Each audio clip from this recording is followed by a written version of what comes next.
না, আমি আসলে সেই বোতলকাণ্ডের ব্যক্তি ছিলাম না, তবে যে ছিল সে প্রায় দেখতে আমার মতোই। একই চেহারা হওয়ার কারণে অনেকেই আমাকে আসলে মেসেজ করেছিল, আমার অনেক সিনিয়র, এছাড়া অনেক গ্রুপে আমার নাম মেনশন করা হয়েছিল, যারা না বুঝেই মেনশন করেছে যদিও, যে কারণ তার জামা থেকে শুরু করে তার ক্যাপ আমার সাথে মিলে গেছে। এজন্য আমার ফ্রেন্ডরা সহ, আমার সহপাঠীরা সহ আমাকে চিনতে ভুল করেছে।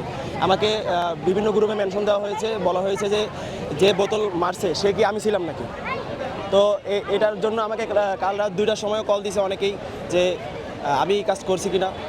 তো আমাকে অনেকেই বললো যে কয়েকদিন সাবধানে থাকতে, আজকে আন্দোলনে না আসতে বলা হয়েছিল, তবুও আজকে আমি আসছি, কারণ আমি এই কাজ করি নাই, তাহলে আমার ভয় পাওয়ার কোনো কারণ নেই।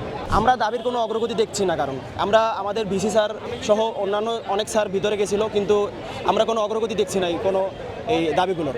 এছাড়া মাঝখানে মাহফুজের সাথে এরকম হওয়ার কারণে উনি ব্যক্তিগত ক্ষোভটাকে বড় করে দেখে